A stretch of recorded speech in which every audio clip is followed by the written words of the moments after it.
Witam serdecznie na kanale kuchniamagdy.pl. Dzisiaj upieczymy ciasto budyniowe z musem truskawkowym.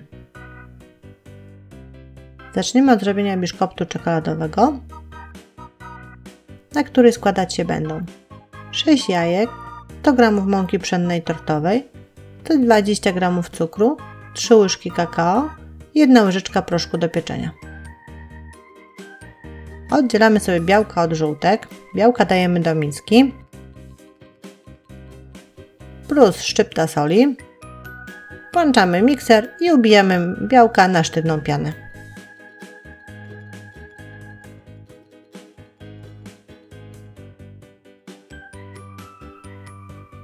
Jak już będziemy mieli sztywną pianę, powoli dodajemy cukier. Ta piana zrobi nam się taka szklista ładnie.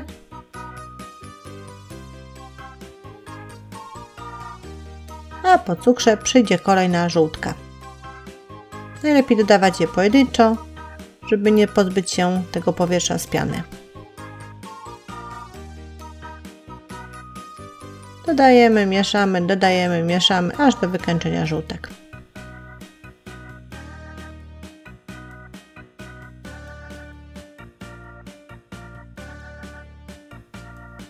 I ostatnie żółtko przemieszajmy jeszcze chwileczkę, odkładamy mikser. Bierzemy sobie osobne naczynie i przesiewamy mąkę.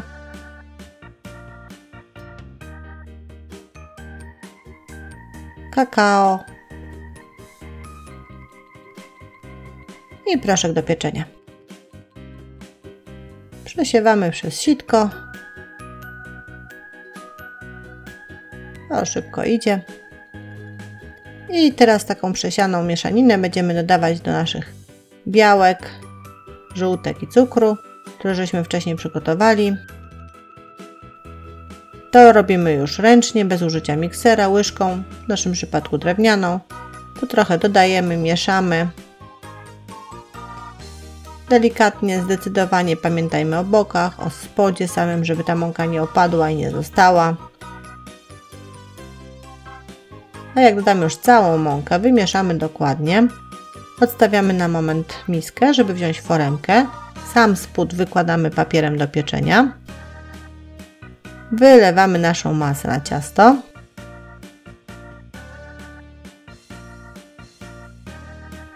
Rozprowadzamy po całej powierzchni dna tej foremki.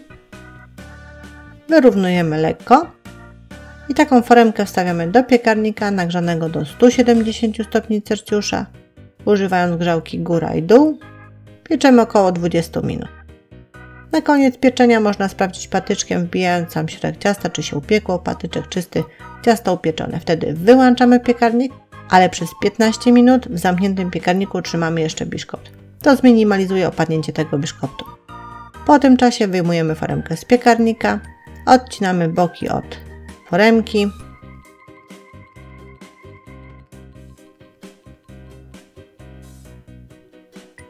Delikatnie przewracamy foremkę, wyjmując ciasto z foremki. Zdejmujemy powolutku papier. Jeszcze raz przewracamy do góry. I taki biszkopt zostawiamy do całkowitego wystygnięcia. Po 30 minutach około, kiedy biszkopt jest już zimny, musimy odciąć tą wierzchnią skórkę. Jeżeli ją zostawimy, to ciasto może nam się rozjechać w międzyczasie, bo ta skórka się odkleja. Powolutku, cierpliwie odcinamy całą skórkę.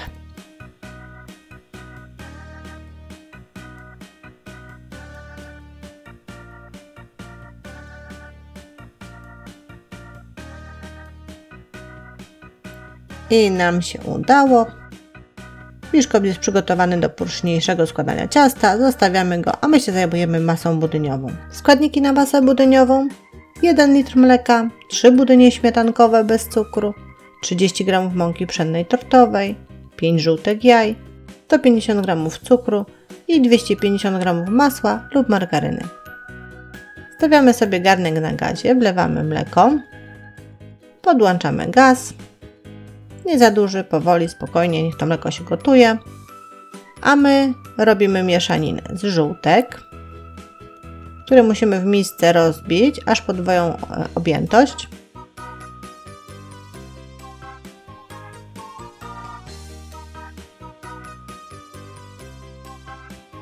Jak już to się stanie, dodajemy wtedy cukier. Najlepiej partiami będzie nam łatwiej to rozmieszać go z żółtkami. I mieszając mikserem robimy kogiel-mogiel, czyli łączymy żółtka z cukrem aż do momentu, kiedy zmienią nam kolor na jaśniejszy, tak jak w naszym przypadku. Wtedy dodajemy mleko. No, przemieszajmy sobie szybciutko, połączmy jedno z drugim. Następnie dodajemy mąkę. Znowu przemieszajmy i budynię. I tutaj też dodajemy, mieszamy, dodajemy, mieszamy. Najlepiej pojedynczo, w ten sposób łatwiej nam będzie rozmieszać wszystko.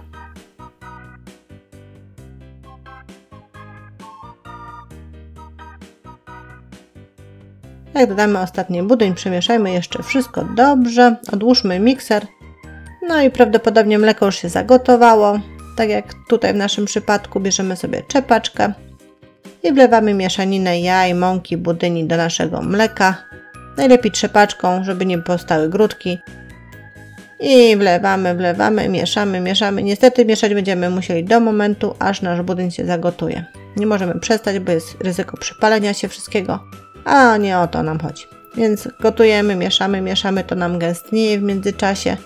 Tak jak Państwo tu widzą, mieszamy, aż powstaną takie gejzery powietrza. O, tu, widzieli Państwo? To jest moment, kiedy nasz budyń się zagotował, wyłączamy gaz. Odklejamy sobie jeszcze boki garnka z naszego budyniu.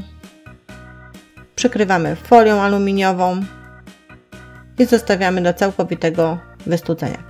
Po co folia aluminiowa? Żeby nie zrobił nam się po prostu na wierzchu kożuch, który jest niepotrzebny. No, trochę czasu musiało minąć, zanim to wszystko wystygło. Budyń jest twardy, taki zwarty. Jeżeli będzie inny, proponuję zrobić jeszcze raz, bo coś poszło nie tak. A my tymczasem do miski dajemy masło lub margarynę. Jeżeli chodzi o masę budyniową, masło lepiej się sprawdza. I mikserem ucieramy na puszystą masę.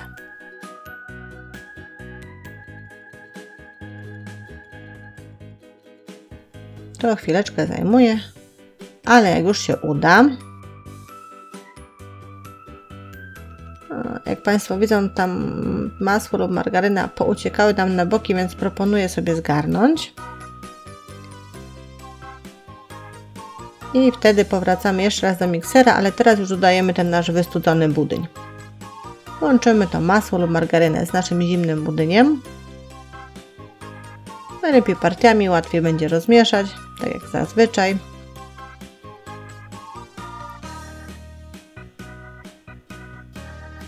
Ucieramy, dodajemy.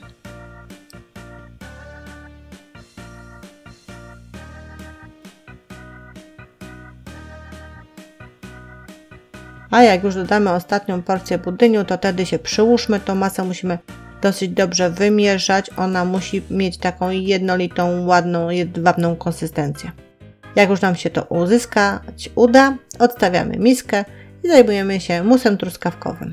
A składniki na mus truskawkowy: 1 kg truskawek, 2 galaretki truskawkowe i 3 łyżki cukru. Truskawki myjemy, obieramy z szypułek, przerzucamy do miski i blendujemy blenderem na gładką masę. Starajmy się to zrobić dokładnie, żeby tam żadnej z truskawek nie pominąć.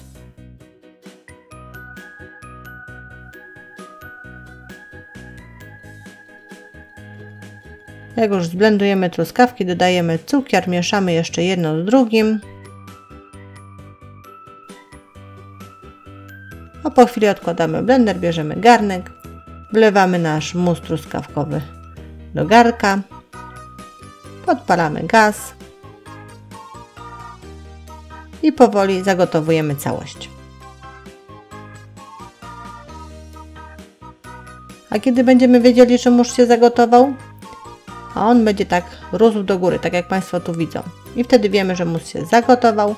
Wyłączamy gaz i mieszając do tego musu truskawkowego dodajemy galaretki truskawkowe. Musimy je dobrze rozmieszać. Tego już nie gotujemy, pamiętajmy. Najpierw jedna, teraz druga. Starajmy się to dobrze rozmieszać, tak jak mówiłam.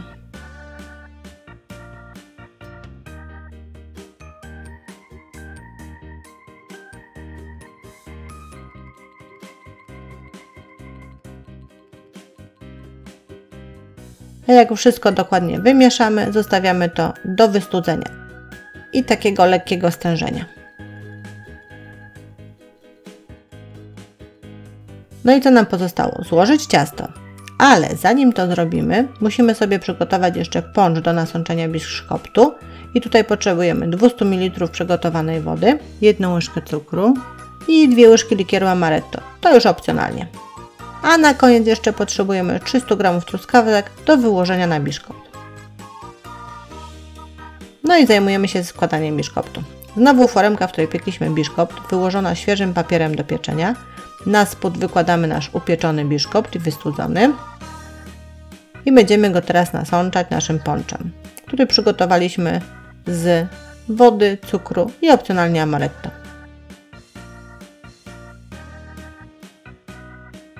Przyłóżmy się, dosyć dobrze nasączmy ten biszkopt, wtedy on później będzie taki fajnie wilgotny.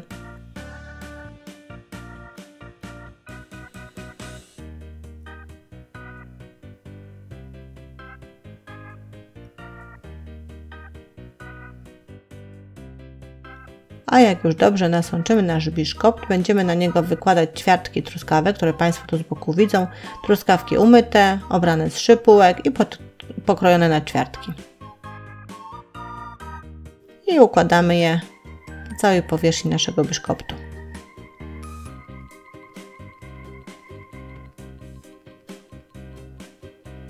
My staraliśmy się to zrobić równomiernie, w jakichś tam rządkach.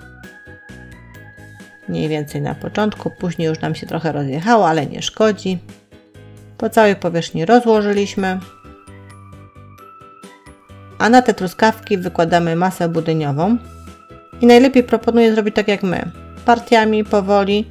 W ten sposób rozłożymy po całości i będziemy mieli możliwość wyrównania powierzchni bez przesuwania tych truskawek.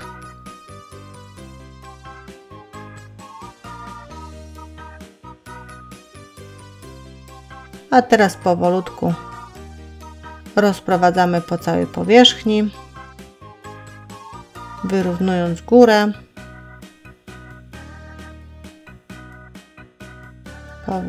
Powolutku, żeby uważać na truskawki. Powierzchnia jest równa, na powierzchnię wylewamy mus truskawkowy, zimny, lekko tężejący. I po całej powierzchni ładnie się rozlewa. Jeżeli trzeba będzie, to uzupełniamy jakieś tam braki w kątach, w rogach na powierzchni. No i tutaj Państwo się pewnie zastanawiają, co robimy, a my chcemy mieć równiutką powierzchnię, więc te bąbelki powietrza, co za duże tam były, to sobie je przekuwamy i w ten sposób blat tego naszego ciasta będzie taki strasznie równy. Jeżeli ktoś nie zasubskrybował naszego kanału, jak najbardziej zapraszam teraz, zapraszam do lajkowania go, a ja się żegnam z Państwem, zapraszam na kolejne przepisy i porady na kuchniamagdy.pl.